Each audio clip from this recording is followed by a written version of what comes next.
आप सभी प्यारे भाई बहनों को मेरा प्यार भरा नमस्कार। आज के ब्लॉग की शुरुआत करते हैं। आज मैं मतदान के बारे में आप लोगों को कुछ बताना चाहूँगी। पहले तो मैं समस्त क्षेत्रवासियों को मेरा सादर प्रणाम कहना चाहूँगी। पंचायती चुनाव होने जा रहे हैं। मतदान के लिए 2 तारीख रखी गई हैं, जिसमें 24 जुलाई और 28 जुलाई है। जो ये मतदान किए जा रहे हैं, ये मतदान ग्राम प्रधान, क्षेत्र पंचायत, जिला पंचायत अध्यक्ष के लिए करवाए जा रहे हैं। इसमें बहुत से लोगों ने बहुत सारी मेहनत की होगी, भरपूर प्रयास किया होगा कि वो विजयी हो। किसी ने अनेक संसाधनों का प्रयोग किया होगा, तो कुछ लोगों ने लालच भी दिया होगा। अब बारी आपकी है कि आप अपने हाथों से ही अपने गांव का विकास करना चाहते हैं कि नहीं करना चाहते हैं। जब तक कारण स्पष्ट नहीं होगा, आप मतदान नहीं कर सकते हैं। मतदान एक ऐसी चीज़ है जो हमारा एक कर्तव्य है कि हमें मतदान करना चाहिए और अपने क्षेत्र से उस इंसान को विजय बनाना चाहिए जो उस लायक है। तो इसी बारे में मैं बात करना चाहूँगी। जैसा कि मैंने आपको हर ब्लॉग में बताया है कि आज तक हमारे गांव में रोड नहीं है। तो सबसे बड़ी जो समस्या है वो रोड की है। जब बरसात होती है तो हमारे यहाँ बहुत बड़े बड़े गधेरे आते हैं, जिसमें बच्चों को स्कूल जाने की समस्या होती है। अगर कोई बीमार हो जाता है तो उसे उचित उपचार नहीं मिल पाता है। और साथ में ही अगर हमारी जो भाभी हैं, ताई जी लोग हैं, उन सभी लोगों को अगर कामकाज के लिए बाहर जाना पड़ता है तो उन्हें उस गधेरे को पार करके जाना पड़ता है। तो ये सारी समस्याओं को ध्यान में रखकर हमें अपने मतदान का सही उपयोग करना चाहिए और उस इंसान को विजय बनाना चाहिए जो उस लायक है। तो इतना ही आप लोगों को कहना चाहूँगी कि आप अपने मतदान का सही उपयोग कीजिए और उसी इंसान को विजय बनाइए जो उस लायक है। तो आइए देखिए, हम लोग मतदान के लिए निकल चुके हैं अपने गांव ढौन को। तो अभी हम रास्ते में हैं और हम थोड़ा सा देर में निकले थे। हम 3 बजे करीबन निकले हुए हैं। तो अभी हम बैठ चुके हैं और यहाँ से निकल चुके हैं। गांव जाएंगे, वहाँ पर मतदान करेंगे। तो मैंने आपको जैसा कि बताया है कि प्रधान के लिए हो रहे हैं, क्षेत्र पंचायत के लिए हो रहा है, जिला पंचायत सदस्य के लिए हो रहा है। तो इन सभी के लिए मतदान किया जा रहा है आज। तो हम लोग भी गए हुए हैं गांव और आज मौसम काफ़ी अच्छा था। लेकिन वही समस्या है, जब हम मतदान के लिए जा रहे थे तो इस चीज़ पर किसी ने सोचा कि जो लोग मतदान करने आएंगे वो कैसे जाएंगे। तो हमारी जो रोड थी वो इतनी बुरी थी कि जैसे तैसे हम मतदान करने के लिए गए। पूरी जो रोड थी मिट्टी से भरी हुई थी और क्या होता है, बरसात के कारण वो उसमें कीचड़ हो जाता है, तो जो गाड़ियाँ होती हैं वो फिसलने लग जाती हैं। तो इस चीज़ को भी ध्यान में रखना चाहिए। और क्या गांव में उचित सीसी मार्ग बनाए गए हैं ताकि लोग यहाँ से वहाँ जा सकें। जैसा कि मैं अक्सर कहती हूँ कि हमारे यहाँ अस्पताल नहीं है। यहाँ से कोई भी इंसान अगर बीमार हो जाए तो उसे बाहर रेफ़र कर दिया जाता है। तो इन चीज़ों में भी विचार करना चाहिए।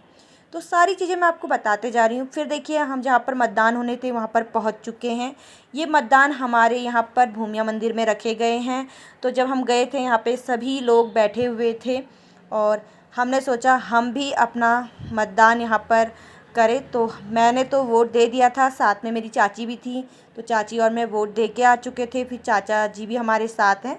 तो हम लोग ऐसे ही विचार विमर्श करते हुए आगे को बढ़ रहे हैं। तो चाचा भी बता रहे कि उन्होंने भी अपना बहुमूल्य मतदान कर लिया है। और मैंने चाचा से कुछ चीज़ें पूछी कि उन्हें कैसा लगा और क्या कुछ है। तो उनकी मैंने एक छोटी सी वीडियो बनाई है, मतदान क्यों ज़रूरी है, क्यों करना चाहिए।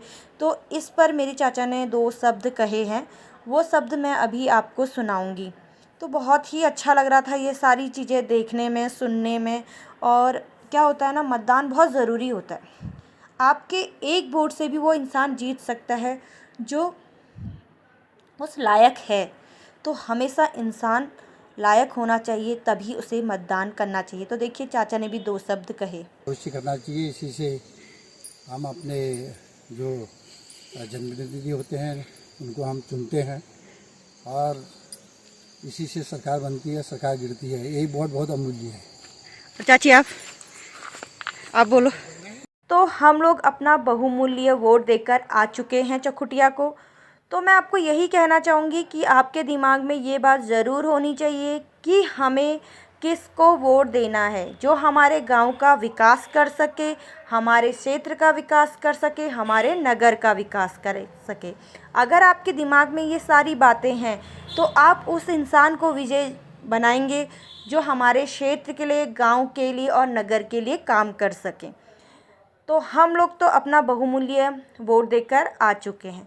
अक्सर मैंने कुछ गांव ऐसे भी देखे हैं जहां पे प्रधानों ने बहुत अच्छा काम किया है। वहां पे अच्छे अच्छे सीसी मार्ग हैं, पानी की अच्छी व्यवस्था है और जगह जगह पर सड़क भी हैं।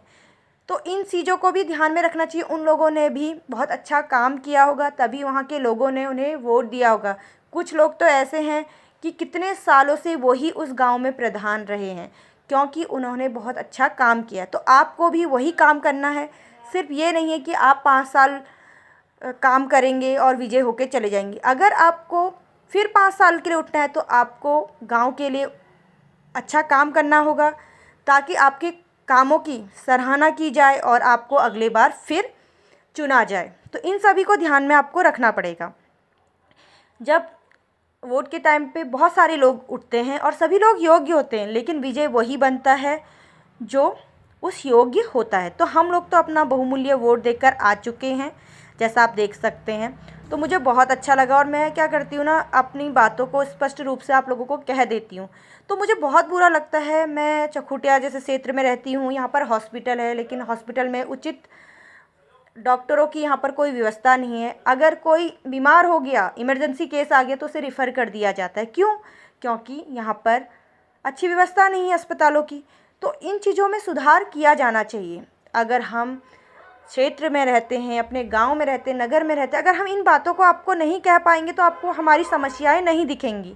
उसके बाद क्या था कि हम लोग यहाँ पर चाचा जी के यहाँ पर पहुँच गए थे और यहाँ पर हमारा मंदिर है और मंदिर के भी दर्शन किए। चाची भी यहाँ पे थी, तो चाचा कुछ देर चाचा लोगों से बातें कर रहे हैं। यहाँ पे मेरे चाचा की टाइल्स की दुकान है और उनके वहाँ पेंट, टाइल्स वगैरह सब मिलता है अच्छे दामों में, तो आप यहाँ पर आ सकते हैं। और क्या है ना कि आज मतदान करके बहुत अच्छा लगा। उसके बाद हम चौखुटिया पहुँच गए थे। चौखुटिया आज क्या था ना, मतदान था, तो पूरे चौखुटिया में दुकानें बंद हैं, जैसा आप देख सकते हैं। और मुझे ना अपनी बातें आप तक पहुंचाना, आपको कहना बहुत अच्छा लगता है। और आप मुझे ज़रूर बताना आपको मेरी ये वाली वीडियो कैसी लगी। मुझे उतना अच्छा शायद बोलना ना भी आता हो, लेकिन मैं अपनी कुछ बातें ऐसी होती जो मैं बताती हूँ अपने माध्यम से आप लोगों को। तो आप भी मुझे ज़रूर कमेंट करके बताइए कि मैंने सही बोला कि गलत बोला। और ये सारी चीज़ें ना मुझे बताना बहुत अच्छा लगता है। उसके बाद मैं आप लोगों को बताना चाहूँगी कि मैंने लिपन आर्ट्स पे भी काम किया है। तो यहाँ पे देखिए मैंने लिपन आर्ट से अलग अलग पेंटिंग बनाई हुई है। अगर हम किसी चीज़ को सीखते हैं ना, तो हमारा पूरा ध्यान उसी पे रहता है। तो मैंने कुछ ही दिन में ये सारी चीज़ें सीखी थी और इस पर काम किया था। पहले मेरी बहन बनाया करती थी, तो फिर मैं भी उसको ऐसे देख देख कर मैंने भी ये सारी चीज़ें सीखी और फिर मैंने भी सोचा क्यों ना मैं भी बनाऊं। क्योंकि जब हम लोग अपना जो हमारा टाइम होता है उसे वेस्ट नहीं करना चाहिए, कुछ ना कुछ चीज़ें सीखनी चाहिए। और ऐसा नहीं है कि कोई भी चीज़ सीखने से नहीं आती। अगर आप सीखेंगे तो वो चीज़ें थोड़ा शुरुआत में गलत होंगी, लेकिन धीरे धीरे वो चीज़ें अच्छी होने लग जाएंगी। तो मैंने भी लिपन आर्ट्स पे बहुत सारी चीज़ें बनाई हुई हैं, तो वो चीज़ें मैं आपको भी दिखाऊंगी। जैसे कि मैंने यहाँ पे ओम बनाया हुआ है, जैसा आप देख सकते हैं, और इस पे भी मैंने बहुत काम किया था और एक दिन में मैंने ये कंप्लीट किया था। उसके बाद मैंने शुरू में सीख रही थी कैसे मिरर लगाते हैं, वो चीज़ें की हैं। और साथ में फिर मैंने यहाँ पर एक गणेश जी का भी बनाया हुआ है। तो मुझे काफ़ी समय लगा इन चीज़ों को करने में, लेकिन मुझे बहुत अच्छा लगा। इन चीज़ों को करने से मुझे काफ़ी चीज़ें सीखने को भी मिली। मैं हमेशा अपनी ना जो दिल की बात होती है आपको बताना चाहती हूँ और बताती भी हूँ। तो आप मुझे लाइक और कमेंट ज़रूर करना और मुझे इतना सारा प्यार देने के लिए तहे दिल से धन्यवाद। बाय बाय, अगले ब्लॉग में मिलते हैं।